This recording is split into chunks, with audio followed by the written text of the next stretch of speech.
Everyone, good evening all of you. So आज यहाँ पे डिस्कस करने वाले हैं प्रैक्टिस सेट नंबर 132। और देखिए टेक्निकल इशू ठीक हो चुका है, तो अब से हम आप लोग को डेली लेके आएंगे। हम लोग कहाँ पे थे? तो साइंस में कहाँ पे? तो बायोलॉजी वाले पार्ट में थे। और बायोलॉजी वाले पार्ट में कहाँ पे देख रहे थे? तो एक ही करके काफ़ी सारा हम लोग ने चैप्टर देखा था। और आज का जो होगा एनिमल किंगडम से हम यहाँ पे लिए, है ना।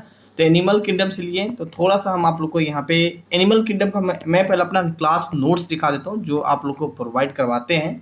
फिर हम यहाँ आपको दिखा देंगे कहाँ कहाँ से हम क्वेश्चन सेट किए हैं। यहाँ पे देख सकते हैं ये है कुछ एनिमल किंगडम, और बहुत ही ज़्यादा एक महत्वपूर्ण हो जाते हैं क्योंकि हम सारे इंसान भी एनिमल किंगडम के अंतर्गत ही आ जाते हैं। तो ये कुछ क्लास नोट्स है, बिल्कुल हम स्मार्ट के रूप में आप लोग के बीच क्लास प्रोवाइड करवाते हैं। और यहीं से हम क्वेश्चन सेट किए हैं आज का क्वेश्चन, ठीक है। बाकी अगर आप लोग को ज्वाइन करना चाहते हैं, ओनली फॉर 249 होगा, ज्वाइन कर सकते हैं। टेस्ट सीरीज भी इसी में इंक्लूड होगा बायोलॉजी का, ठीक है। तो देखते हैं आगे की ओर। तो पहला क्वेश्चन यहाँ पे हम लोग देखें, जो पोरीफेरा संघ के अंतर्गत स्पंज के सबसे बड़े क्षेत्र को क्या कहते हैं? ओसिकुलम कहते हैं, ओस्टिया कहते हैं। देखिए ओस्टिया 2 बार लिखा गया, बट कोई बात नहीं, उपयुक्त में से एक से अधिक या उपयुक्त में से कोई नहीं। तो जो पोरीफेरा संघ होता है ना, उसके अंतर्गत जो स्पंज होता है, स्पंज एक जीव का नाम है, उसके सबसे बड़ा क्षेत्र को क्या कहते हैं? तो ओसिकुलम कहते हैं। ऑप्शन ए इसका करेक्ट आंसर हो जाएगा यहाँ पे। नाउ थोड़ा सा अगर हम इनके बारे में देखने की कोशिश करें तो पोरीफेरा संघ के अंतर्गत सभी जीव जल और समुद्र दोनों में ही होते हैं। और सबसे स्पंज के सबसे बड़ा क्षेत्र की बात करें तो ओसिकुलम होते हैं, और वही छोटे क्षेत्र की बात करें तो ओस्टिया होते हैं। थोड़ा सा हम आपको क्लास नोट्स में दिखा देते हैं कहाँ से हम क्वेश्चन सेट किए हैं। ये कुछ आप देख सकते हैं क्लास नोट्स है, और हम कहाँ पे आएंगे? पोरीफेरा, है ना। तो ये आप यहाँ पे देख सकते हैं पोरीफेरा संघ है, और इसके अंतर्गत हम कौन सा जीव को लेने वाले? स्पंज को लेने वाले, है ना। देखिए स्पंज को ले लिए। अब कह रहा है कि ये देख रहे हैं स्पंज, जो कि आप स्पंज की जैसे दिखता भी है ना। अब उससे सबसे बड़ा क्षेत्र को क्या कहते हैं? तो यहाँ पे देखिए जो सबसे बड़ा क्षेत्र है उसे हम ओसिकुलम कहते हैं, और सबसे छोटा क्षेत्र को क्या कहते हैं? ओस्टिया कहते हैं। ये सब क्वेश्चन सीधा एग्जाम में पूछ लिया जाता है कि पोरीफेरा संघ के अंतर्गत स्पंज जो आते हैं उनके सबसे बड़ा क्षेत्र को हम ओसिकुलम और छोटे क्षेत्र को ओस्टिया कहते हैं। नाउ क्वेश्चन नेक्स्ट यहाँ पे हम लोग देखेंगे। देखिए जंतु जगत के अंतर्गत सबसे बड़ा संघ कौन सा होता है? पोरीफेरा संघ है, या निमोटेडा है, ऑर्थोपोडा है, उपयुक्त में से एक से अधिक या उपयुक्त में से कोई नहीं? ऑर्थोपोडा हो जाएगा। ऑप्शन सी इसका करेक्ट आंसर हो जाएगा यहाँ पे।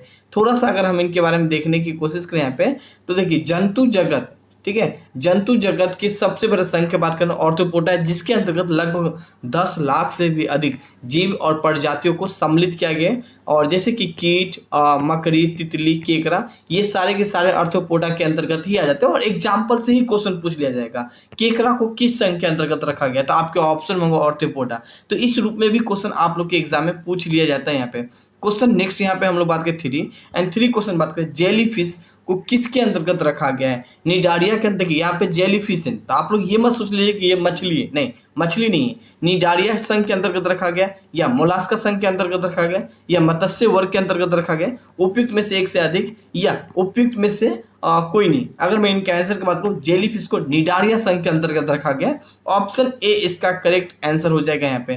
थोड़ा सा इनके बारे में देखने की कोशिश करें। जो निडारिया है ना, निडारिया संघ के अंतर्गत हाइड्रा को रखते हैं, जेली फिश को रखे हैं, ओरिलिया को रखा गया, और कोरल को, इन सभी को निडारिया के अंतर्गत रखा गया। और ये सभी के सभी क्या है? जीव है, जो कि आप सुने भी नहीं होंगे, देखे भी नहीं होंगे, है ना। नो क्वेश्चन 4 यहाँ पे बात करना, जो कैटल फिश है, फिर से आ गया कैटल फिश। फिश मतलब मछली नहीं। कैटल फिश के अंतर्गत किस संघ को रखा गया है? निडारिया संघ के अंतर्गत, या मोलास्का, या मत्स्य तो होगा नहीं। अभी हम आपको जस्ट बताए थे कि कैटल फिश मतलब मछली नहीं, तो मत्स्य नहीं। उपयुक्त में से एक से अधिक नहीं, उपयुक्त में से कोई नहीं, इसको रखा गया मोलास्का संघ के अंतर्गत। ऑप्शन बी इसका करेक्ट आंसर हो जाएगा यहाँ पे।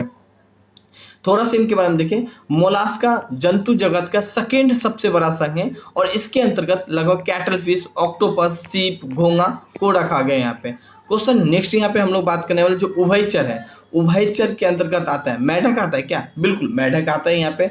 सेलामेंडर आता है क्या? बिल्कुल सेलामेंडर भी आता है। माउंट चिकन भी आता है क्या? तीनों ही आता है उभयचर के अंतर्गत। उपयुक्त में से एक से अधिक हो जाएगा। ऑप्शन डी इसका करेक्ट आंसर हो जाएगा यहाँ पे। नाउ थोड़ा सा अगर हम इनके बारे में देखने की कोशिश करें यहाँ पे, तो देखिए उभयचर वर्ग के अंतर्गत सभी जीव जल और स्थल, मतलब जल में भी रह सकते हैं, मतलब पानी में भी रह सकता है, और स्थल मतलब जमीन पे भी रह सकते हैं, दोनों पे ही निवास कर सकते हैं यहाँ पे। जैसे कि मेढक आप जल में भी, पानी में भी देखोगे, जमीन पे भी देखोगे, सेलामेंडर, ये भी एक जीव प्रजाति का ही नाम है, माउंट चिकन भी, और ये सारे के सारे जीव प्रजाति का ही नाम है।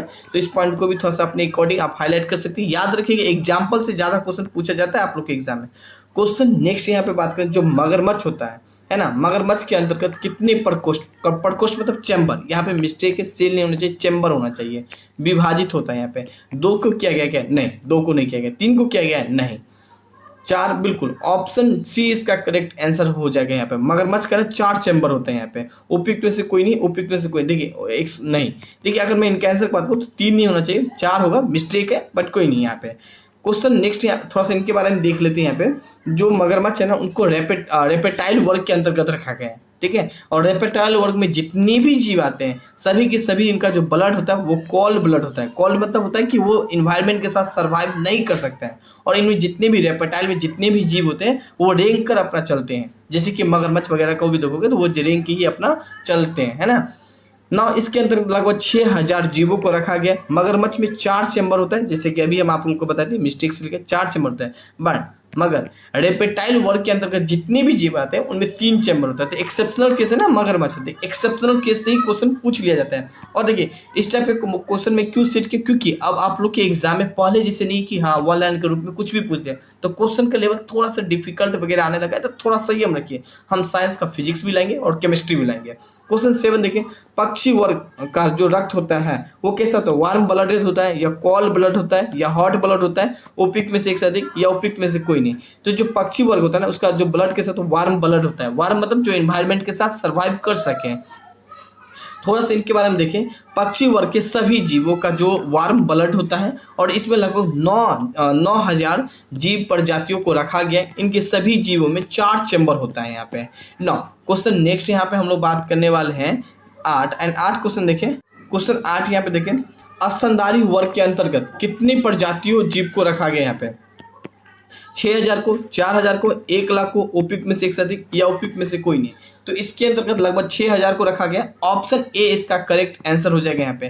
थोड़ा सा अगर हम इनके बारे में देखने की कोशिश करें यहाँ पे, तो स्तनधारी वर्ग के अंतर्गत लगभग 6000 जीवों को रखा गया है और वार्म ब्लडेड होती है उनका, मतलब इन्वायरमेंट के साथ सर्वाइव कर सकती है। इसके अंतर्गत मनुष्य जैसे कि हम लोग सारे इंसान इसी के अंतर्गत आते हैं। कुत्ता, हाथी, बिल्ली को रखा गया है इसी के अंतर्गत। इनका और भी एग्जाम्पल और एग्जाम्पल से ही क्वेश्चन पूछ लिया जाता है ना। क्वेश्चन नेक्स्ट यहाँ पे हम लोग बात करने वाले करेंट अफेयर का, है ना। तो 9 क्वेश्चन करेंट अफेयर और आगे भी क्वेश्चन 20 तक होगा वो करेंट अफेयर का हम अलग चैनल बनाए जिसमें हम प्रतियोगिता दर्पण वगैरह भी डिस्कस करते हैं। और इनका प्रतियोगिता दर्पण का इकोनॉमिक्स पार्ट बहुत ज़्यादा महत्वपूर्ण होता है। तो डिस्क्रिप्शन में हम लिंक डाल देंगे, तो वहाँ भी ज्वाइन हो जाइएगा और करेंट अफेयर भी हम वहीं पे कवर करा देंगे आप लोग के लिए ना। क्वेश्चन 9 यहाँ पे देखें, तो 24 फरवरी को, है ना, 24 फरवरी 2023 को किस योजना का 4 साल पूरा हो गया यहाँ पे? किसान सम्मान निधि योजना को, या नेक्स्ट ऑप्शन देखिए जनधन योजना का, उज्ज्वला योजना को, उपयुक्त में से एक से अधिक या उपयुक्त में से कोई नहीं। अगर मैं इनका आंसर की बात करूँ तो किसान सम्मान निधि योजना हो जाएगा। ऑप्शन ए इसका करेक्ट आंसर हो जाएगा। देखिए किसान सम्मान निधि योजना के भले ही हम इनके बारे में मेंशन नहीं किए, प्रतियोगिता दर्पण में हम जरूर कवर करा देंगे। बट आप एग्जाम हॉल में जाते हैं, सरकारी अधिकारी बनने जा रहे हैं, तो इन सभी के बारे में थोड़ा बहुत जानकारी जरूर रखिए। क्वेश्चन 10 देखिए, हाल ही में किस बेस्ट एडवेंचर टूरिज्म डेस्टिनेशन का अवार्ड दिया गया है यहाँ पे? तो केरल को, जम्मू कश्मीर को, उत्तर प्रदेश को, उपयुक्त में से कोई नहीं, उपयुक्त में से एक से अधिक। अगर मैं इनका आंसर की बात करूँ जम्मू कश्मीर हो जाएगा। ऑप्शन बी इसका करेक्ट आंसर हो जाएगा यहाँ पे। क्वेश्चन 11 है, बात करें सीवेज को साफ करने के लिए, है ना, सीवेज को साफ करने के लिए जो रॉबोट होता है, रॉबोट का उपयोग करने वाला भारत का ऐसा कौन सा पहला राज्य बन गया? उत्तराखंड बन गया क्या? नहीं। कर्नाटका बन गया? नहीं। केरल बन गया? उपयुक्त में से एक से अधिक, उपयुक्त में से कोई नहीं, तो केरल हो जाएगा। ऑप्शन सी इसका करेक्ट आंसर हो जाएगा यहाँ पे। क्वेश्चन 12 यहाँ पे बात करें, हाल ही में दुनिया का सबसे ऊंचा मौसम स्टेशन पूर्व निर्माण किया गया है कहाँ पे? तो सियाचिन ग्लेशियर में, माउंट एवरेस्ट पे, लद्दाख पे, उपयुक्त में से एक से अधिक या ऑप्शन ई तो जानते हो, उपयुक्त में से कोई नहीं। इसका आंसर क्या हो जाएगा? माउंट एवरेस्ट हो जाएगा। ऑप्शन बी इसका करेक्ट आंसर हो जाएगा। क्वेश्चन 13 देखिए, हाल ही में जारी अंतर्राष्ट्रीय आईपी इंडेक्स के रिपोर्ट में भारत का कौन सा स्थान आता है? 135, 136, 142, उपयुक्त में से एक से अधिक या उपयुक्त में से कोई नहीं, 42 स्थान आता। ऑप्शन सी इसका करेक्ट आंसर हो जाएगा यहाँ पे। क्वेश्चन 14 यहाँ पे हम लोग बात करने वाले हैं, मंदिर अनुष्ठान कर्तव्यों के लिए रॉबर्ट हाथी को शामिल करने वाला भारत का पहला राज्य कौन सा बन गया है यहाँ पे? तो कर्नाटका बन गया है या केरल बन गया है या असम बन गया, उपयुक्त में से एक से अधिक, या उपयुक्त में से कोई नहीं, केरल हो गया। ऑप्शन बी इसका करेक्ट आंसर हो जाएगा यहाँ पे। 15 क्वेश्चन देखें, 15वें खेल इंडिया यूथ गेम 2023 का पदक तालिका में कौन सा राज्य शीर्ष स्थान पर रहा है? हरियाणा, मध्य प्रदेश, महाराष्ट्र, उपयुक्त में से एक से अधिक, या उपयुक्त में से कोई नहीं। महाराष्ट्र हो जाएगा, ऑप्शन सी इसका करेक्ट आंसर हो जाएगा यहाँ पे। क्वेश्चन 16 यहाँ पे बात करें, भारत का पहला हाइड्रोजन ट्रेन वंदे मेट्रो कब तक शुरू किया जाएगा? यहाँ पे दिसंबर 2025 तक, दिसंबर 2023 तक, दिसंबर 2027, दिसंबर उपयुक्त में से एक से अधिक, या उपयुक्त में से कोई नहीं। इसका आंसर क्या जाएगा? दिसंबर 2023 हो जाएगी।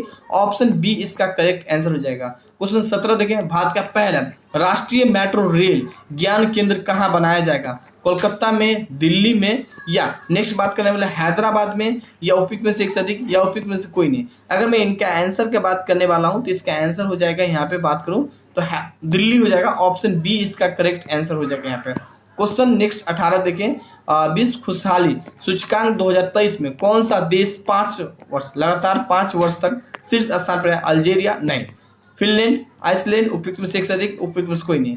फिनलैंड हो जाएगा। ऑप्शन बी इसका करेक्ट आंसर हो जाएगा यहाँ पे। 19 बात करने वाले काफी ज्यादा एक महत्वपूर्ण क्वेश्चन है, दादा साहब फाल्के पुरस्कार 2023 में सर्वश्रेष्ठ अभिनेता का पुरस्कार किसने जीता था? यहाँ पे देखिए, वरुण धवन ने जीता था क्या? नहीं, वरुण धवन ने। रणवीर सिंह जीता था, रणवीर कपूर। देखिए, अगर मैं इनके आंसर की बात करूँ तो रणवीर सिंह हो जाएगा। ऑप्शन बी इसका करेक्ट आंसर हो जाएगा। ई सब नहीं होगा यहाँ पे, एक ऑप्शन एक्स्ट्रा लिखा गया बट कोई नहीं। क्वेश्चन 20 यहाँ पे हम लोग बात करने वाले हैं, आंध्र प्रदेश का जो राजधानी है ना, अमरावती से बदलकर क्या नया राजधानी कर देगा? महत्वपूर्ण क्वेश्चन। मछलीपट्टनम, विजयवाड़ा, विशाखापट्टनम, उपयुक्त में से एक से अधिक, या उपयुक्त में से कोई नहीं।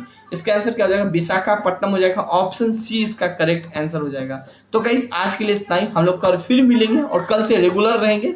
अब टेक्निकल इशू सही हो चुका है। History, polity, geography, economics, science का कोई भी पार्ट का क्लास ज्वाइन करना चाहते हैं 249 पे हमें ज्वाइन कर सकते हैं। एंड हाँ, याद रखिए 24 स्टडी सेंटर के ऐप डाउनलोड कर सकते हैं। बाकी बात करें तो व्हाट्सएप पे आप मैसेज कर सकते हैं। Thank you, have a nice day.